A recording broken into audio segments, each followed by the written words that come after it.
morning, good morning, good morning. Good morning. This is Dr. Charli, the Book Mama. This is Stephanie Palmer, the Grammar Queen. We're here for a little writer's therapy. We're going to wait for some people to log on, some authors and some people who aspire to be authors. And while we're doing that, hey, would you guys just like and share? Yes. Say that we're awesome. I don't know, something fun. Yeah. Let everyone You're know. awesome. I Say believe that her. Stephanie's awesome. She's awesome too, y'all. She's awesome too. Yeah. So does that make us double awesome? It does. Yeah, it does. I agree. Double I think awesomer? Oh, no, let's not go there. No. You know I would never say that. Yes. Oh my yes. gosh. I would never say that ever. That would drive me crazy. Yes, y'all make sure that y'all share, y'all tag someone who is thinking about writing a book, whatever that looks like. We definitely want to be able to have fun with you guys, but also give you some valuable information. So, hey, I just say let's go ahead and let's hop right in it. Yeah. What is our topic today, Charli? Or Book Mama. Book Mama. What is our topic? Merely minutia. For those that do not know what minutia is, or uses that on an everyday conversation, can you expound on that, please? Yes, I will expound on minutia. Now, minutia, guys, is too much detail. Too much detail. Sometimes detail is a blessing, and sometimes it is a curse. Yeah. Curses. Yes. And so we really want to talk about detail today. We want to talk about when you're writing that little thing that becomes a big thing, that, you know, that mountain out of a molehill kind of thing. Yes. Yeah. Book plug, Maurice Lawson. Oh, yeah. Yeah. That's your mountains, not your molehills. Yeah. Dr. Maurice Lawson wrote a book called that. But yeah, we really need to have some therapy on authors who just go a little deep with the detail. Sometimes we need therapy after we read a book that goes too detail. Much detail. Yeah. So it reminds you of mom moments. It does. Yes, absolutely. And I want to, even how we titled this, we titled it Unnecessary Details. And I will tell you, as a mom, I'm big on, and my kids know, unnecessary noises or unnecessary anything. Or if they share something, you know, or they're mean to their sister or their brother, you know, was that necessary? And that really applies when it comes to writing a book. When you're sharing details, you want to ask yourself, is this detail necessary? Is this information valid? And does it pertain to the topic or the message that I'm trying to convey? So it all ties in together. Mom life, writer's life, therapy, all that. It does. So, you know, I'm thinking about the hurricane. You know, so we're in East Texas and East Texas, South Texas, and Western Louisiana, the coastal plains area. We just experienced a hurricane last night. It's still moving north. I'm sure most people know that, but you listen to newscasters and you want to hear what they have to say, like the first 5 minutes. And once they get up to 15 minutes, it's like, I can see that the power pole's falling down. It's right behind you, you know, throwing sparks. I don't really need a lot of detail on that. It's pretty obvious. Right. True. Great point. Sorry, I experienced that recently. No offense to any newscasters or anything. This is not, so do not send us No, they hate have mail, a job yes, to do. absolutely. They have a job to do, but come on, let's be honest. After a few minutes, we all tune out because they're just repeating themselves, and there's detail that really isn't important to the point of the story. So would you say unnecessary details are boring? Yeah. Did you ever read Nathaniel Hawthorne's The Scarlet Letter in high school? You know what? Yes, I can vaguely remember. I mean, high school's been a while, but yes, I did read that book. Yeah. Okay, so that's, you know, every once in a while I pull in those. You always not every once in a while. Wait a minute. Those are unnecessary words. I mean, we could talk about a lot of different ones. So that's one that just popped in my head. Okay. So Nathaniel Hawthorne. So high school kids in particular are are pretty well known for saying, oh my God, that is the most boring book. Okay. It can be, unless you know what you're looking for. So when I was teaching high school, I used to tell people, well, it's the story about a preacher who knocks up a married woman, which typically it is a story about a preacher who knocks up a married woman.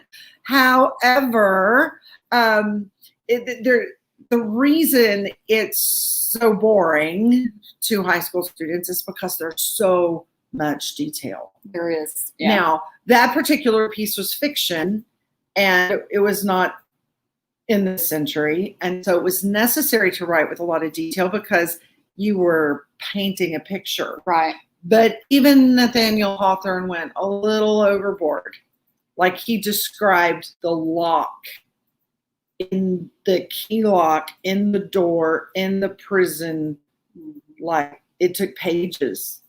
Yeah, too much. Absolutely, that's a little too much. So yeah, it gets boring. Yeah, sorry. Yeah, and I will say, even I think a lot of writers, I think that they try to show, not necessarily show off their talents, but they want to make themselves relevant as an author. So they tend to get sidetracked when it comes to writing. Yeah, and so the writer, the author, yes, knows extensive detail around the situation. Now, and I'm talking about nonfiction.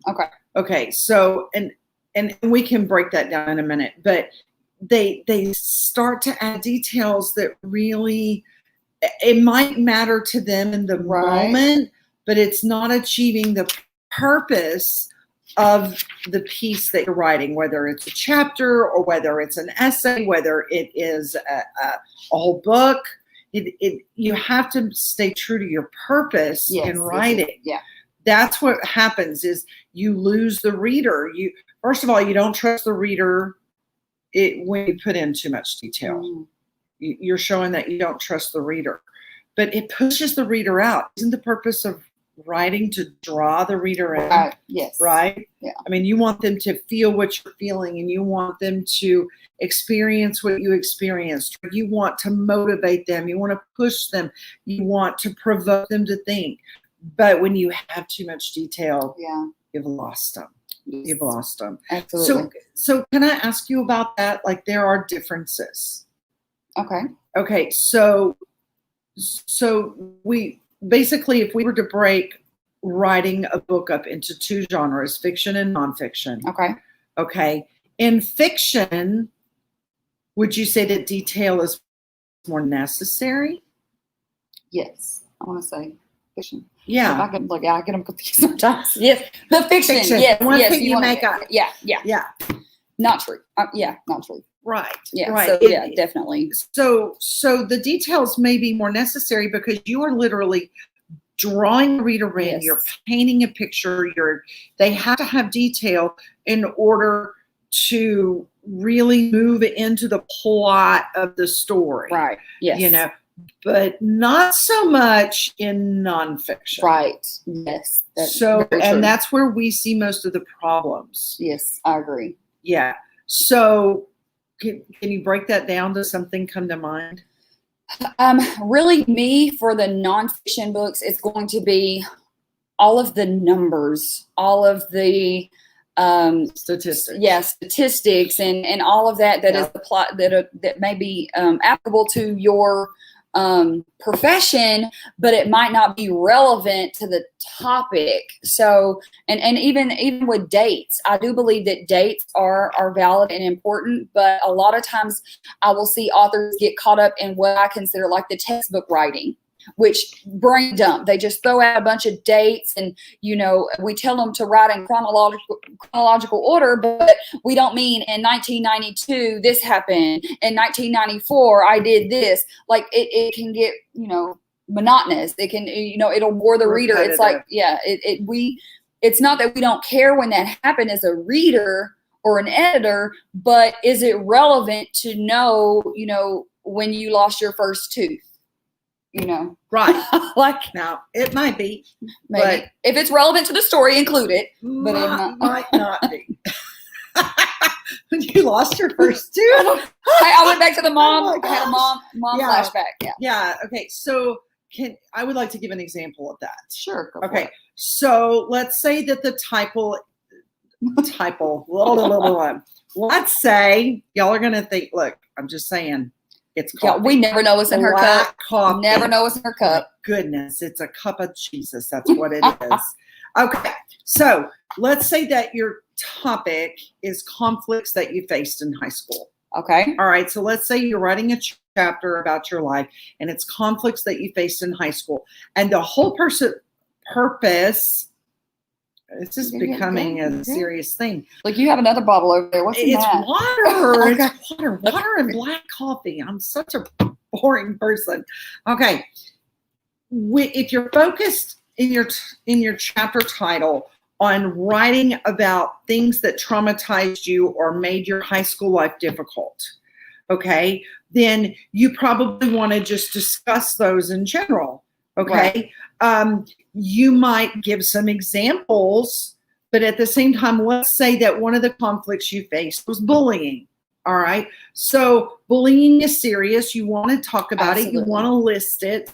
But at no point do you might have known that bully personally, and you might have known that they had a bad family life and their daddy was out of a job and their mama was a drug addict and they had an uncle that lived with them and he was, mentally ill.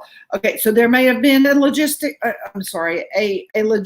reason why that person was a bully, boy or girl. However, it's not really relevant to your story to explain all that history behind the bully. Right. The fact is, there was a bully. Just say there was a bully. Yes. Now, you can give an example of a time that bully bullied you. Right. That's relevant to why high school was difficult for you. Yes. But I don't need to know about the bully's daddy and the bully's mama and the bully's baby daddy and whatever. And you could say, and I will just kind of segue, you can say that they may have done this because they didn't have a great home life, but you don't have to go into detail about everything that they went through. No. Because it's not relevant to. So let's say after you talk about the bully generally, okay, then you want to talk about the fact learning disability that you had to overcome. Yes. That's relevant. If your father also had a learning disability or your mother also had a learning disability, you might say, just like my father had a learning disability, I also, and that's it. That's all you got to say. Right. You do not have to say, my dad had a learning disability and my grandmama went out to the school and the school wouldn't work with her. And then it ended up, he dropped out of school and then he didn't want me to drop out of school because I had the same learning disability. We don't need to know that. Right. We don't need to know that. I mean, we care, but relevant. We don't. It's not that we don't care, but it's not relevant to sharing your story and where you've been. This is only one chapter, and you're saying high school was rough. Right. And this is why I was bullied. I had a learning disability. I don't know, and a lazy eye. I mean, I don't know. I dated a guy in high school who had a lazy eye. He's my favorite boyfriend. He was awesome. I loved him. I can't. Okay. It was fun. I mean, you've given me flashbacks to high school with the Scarlet Letter, and now we're going to high school issues, conflicts. You want to talk about prom? No, I do not want to talk about. Let's not. That is definitely a different episode. Okay, that's a whole other topic. Yeah, that's unnecessary details. Okay, all right. Okay, so I just wanted to. That's a good example. Yes. Of too much detail. It's not that we don't care about that in your life as a person, but your reader, you want to draw them in. You don't want to lose them. Absolutely. Yeah.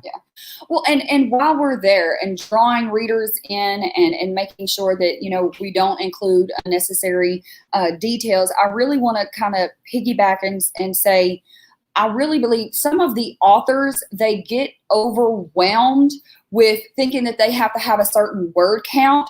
So I really think that that's when those unnecessary details come in. Like instead of just getting to the meat and potatoes of the story, they want to add in all these extra sides and all this other stuff that's not important. But I think it goes back to, and I'm speaking from experience with myself, of making sure it's like you want to accomplish that, you feel accomplished when you reach 20,000 words.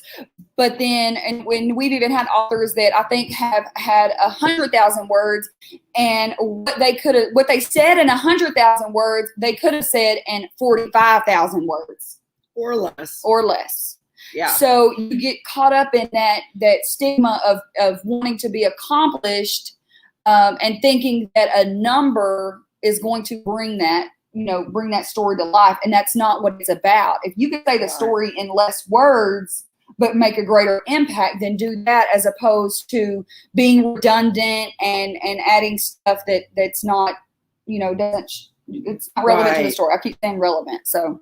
Right. Yeah. And here's the thing. It's relevant in your personal experience. Yeah, absolutely. It helps color your personal experience. However, it's not really going to change the message that you have. Right. And so that's what's really, so a writing tip, if you're writing right now and you think that this may apply to you, always have that referent at the top. What is your chapter title? Yes. So if your chapter title is High School Sucked, okay, then you need to go back through your chapter and say, okay, does this paragraph support my chapter title? Does the next paragraph support my chapter title? Is everything that I'm listing and everything I'm talking about supporting that chapter title, or am I getting off? Am I going in a different direction? And so you may end up deleting some things that you've written and realize that sometimes I've actually seen it where writers had maybe the topic of their paragraphs, like that first sentence, that was relevant. And then the rest of it was minutia. Yeah. I love that word. Minutia. She's the queen of words. Yeah. Okay. And so, by the way, it is MINUTIAE, just in case you wanted to spell it. Yes. Anyone going to a spelling bee, that's the word. Minutia. Okay. So that person that got it right in the first sentence, let's say there's 3 paragraphs, they could have combined those 3 sentences at the beginning and you get rid of 3 paragraphs and you go down to 1. And so that's, if you're writing right now and you feel like this is a challenge for you, then that might be something. Just always go back to that chapter title. Am I supporting what I'm calling this title? Yes. I'm supporting what I'm titling this chapter. Yeah. So, and with that, even with a rough draft, never be married to that rough draft, because 9 times out of 10, we're probably going to let some things go, especially when it gets in our hands. Now, I will say, look, I know the book mama over here, she'll go ahead and delete it. Me, I'm a little bit nicer, and I will just highlight it and say this is not necessary, or this should not be included. So, I mean, you get best of both worlds when it comes to the editing piece, but she'll definitely just scratch it and get back to the smile. Yes, that is the velvet hammer. Yeah. Yes. Me, I'm I try to be sweet and kind, because I do want people to know that the information that they're sharing is valid and it's important, but it just might not be necessary, especially for the topic that they're trying to bring home. Just remember, if your editor deletes something, it's not that they don't like you. It's not that they don't like your story. They might just not like that sentence. It's just a sentence. Yeah. It's not your personal stuff. Right. It's just a sentence. Yes. So with that, avoiding fluff, avoiding, fillers. Fluff. Yeah, fluff. That's one of Darren's. Fun word. Yeah, that's. You like that better than minutia? I do, because it's a lot easier to say too. So avoiding the fluff and the fillers and all of that. And don't get me wrong, I think that there's a time and place for fluff and fillers, but you have to be mindful not to have it over fluffed. Overfluffed, overfluffed, yes. so that that you're able to Don't to make keep it the too reader. fluffy. Yeah. We'll name your book Gabriel Iglesias. Y'all, look, this is what I work with every day. So, but yeah, You do know Gabriel Iglesias. I do not know who that is. You're going to tell me, right? Because you know. This is fluffy Mexican comedian. No, I don't know him. He's the king of the Mexicans. Yeah, no. Yo, We have background noise. Everybody's laughing in the can't. office. So I'm yeah. sorry. Okay. First We Star just need to Wars. move Star Wars. forward. Now this. Okay. I can't be fluffy. I'm sorry. So, let me see my notes. I think really I tied that in. We did talk about like the statistic, the dates, all of that. Yes. And really knowing, I guess does the reader need to know that information? Can we talk about the numbers a little bit more? We can. Let's go there. I really like words better than numbers, but that's why I probably delete all the numbers that are in the book. Okay, so. let's talk about numbers for a minute. Let's say you're an athlete or a coach, okay? Mm-hmm. And you want to write a book Yes. on coaching and culture, like culture of the team, all right? That's a great topic. Absolutely. Fantastic topic. And it's important to establish why culture matters for a team. It's important to establish how culture motivates a team. It's important to discuss how culture is embedded in a team and takes them through trials and through hard times. Yes. Okay. But that doesn't mean that we have to know how many players played for every single game, how many fouls there were, what the score was. If the score is relevant to building the culture, that's great. And this is probably going to shock the system of anybody who's real big into sports, but you don't have to give the scores for every game. It's okay. I know it's okay. Yeah. You can say we won. Yes. You can say we won 18 out of 20 games. Yes. You can say that, we experienced 4 double headers. I mean, it's okay to give generalities. Yes. But if you start giving all those stats, the only person that you're really going to reach is a person who is there. Yeah. Or yourself. Because you get lost in the numbers and your reader has missed the point that you're talking about culture. Yeah. Culture is evident in winning and losing, overcoming, persevering. Those are the things you want to talk about. You don't want to talk about we won against this team and then we lost against the next team, but then in the tournament we won against the first team. Right. It's okay. Yeah. It's not that those experiences didn't matter. It's a compilation of experiences that you're really discussing. So it goes back to that. Go back to your chapter title. Yes. What is your title about? What are you really talking about? Yes. I had a great example yesterday. I read a chapter title for a book, and it was a female coach, and she was talking about numbers. And I have to confess, I got a little nervous. I was like, no. But she did really, really good because she was talking about adversity and how it had affected her team. But at the end of every paragraph, she talked about how circumstances were cutting her players down in her team, and she was ending up with this bare bone skeleton team and how it was affecting them. And so at the end of every chapter, she would just type out the number of players that she had left. And it was very effective. Right. It was very effective because, you start out with 16 or 17 and then she was down 15. And then she would explain the next situation and 14. And then she explained the next situation 13. And so she was building a case. Right. But yes. she was telling the story of the players. She wasn't, and the team. She wasn't telling all the numbers, you know, Right. we scored this many in the first quarter, and then we got to halftime, and then we had this score, and then after halftime we went up by 1, and then we were down by 6. And it wasn't like that.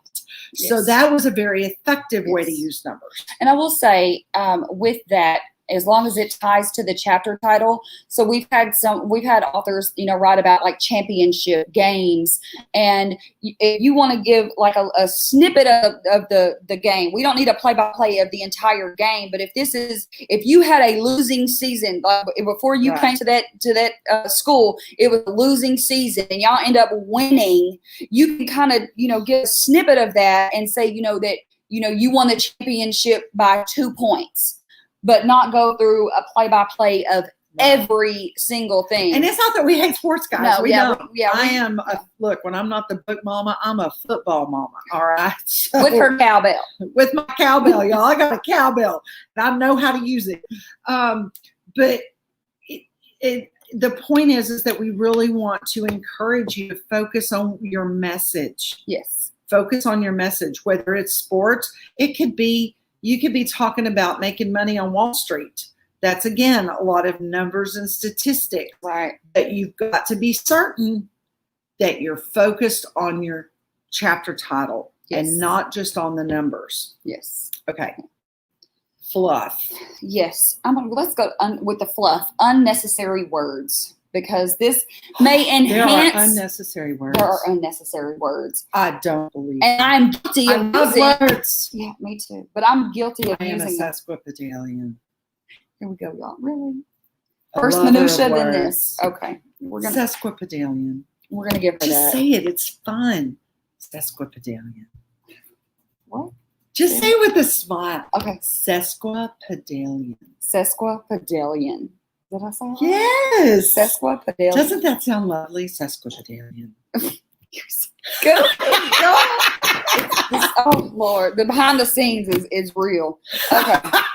Okay, so let's talk about some unnecessary words. And I will say, when I started looking this up, I'm guilty of using unnecessary words. I am too. Y'all, we use it in So writing, but it doesn't have to.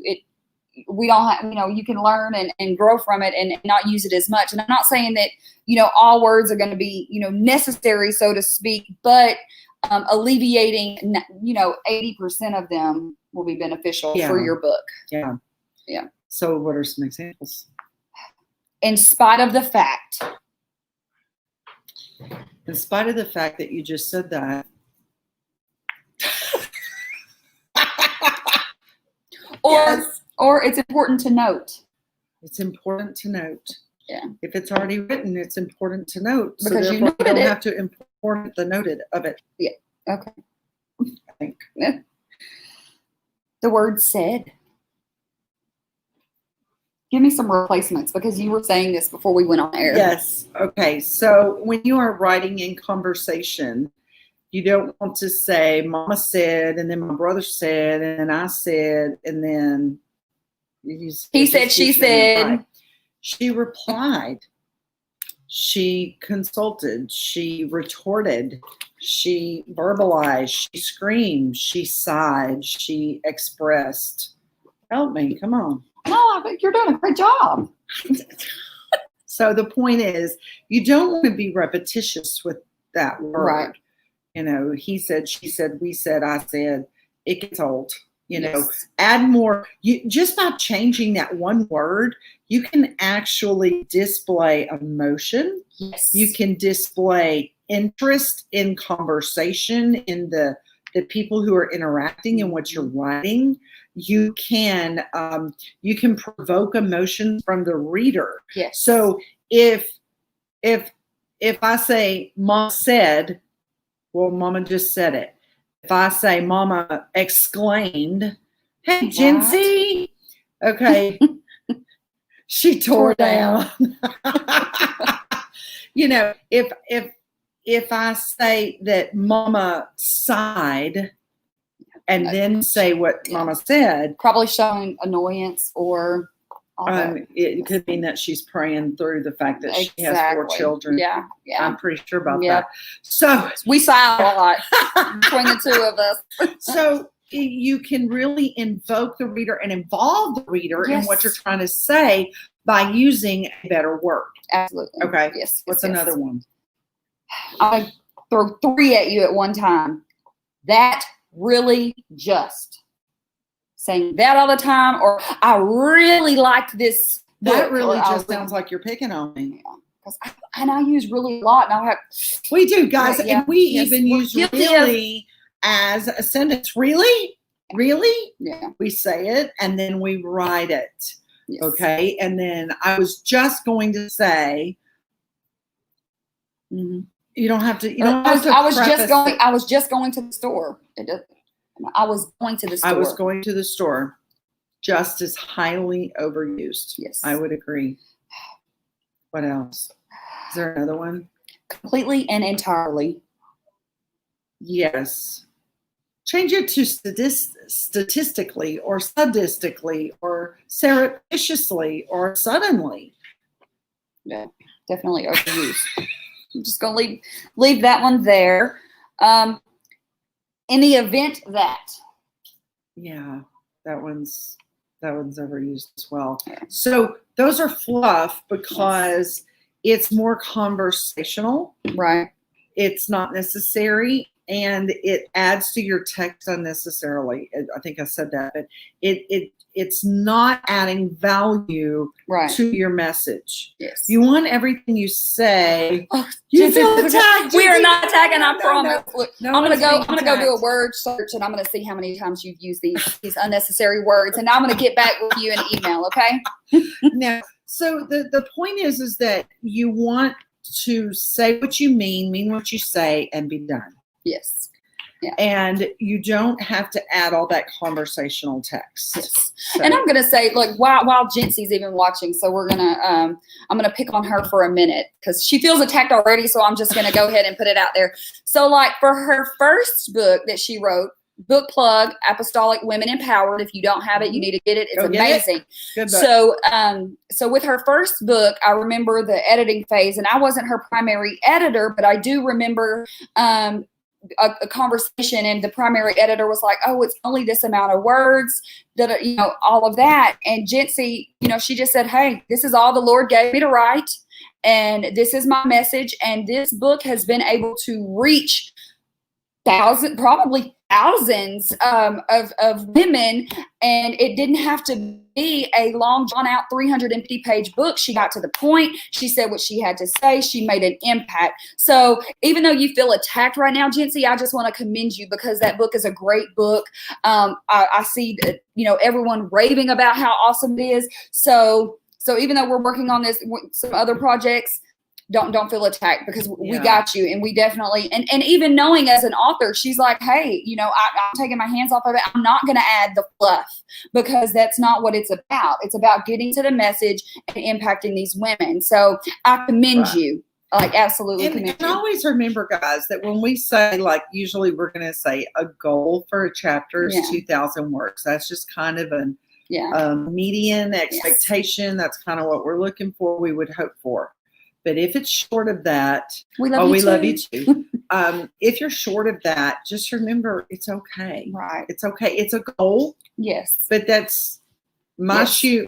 My shoe doesn't fit Stephanie, and Stephanie's shoe doesn't fit I wish me. they did those shoes you got on sale the other week. I really wish they did. I got $4 shoes, y'all. Stephanie was there to witness. And they didn't have my size. They had hers, but not mine. It wasn't fair. Favor is not fair. They were smoking some little mini boots. Oh yeah.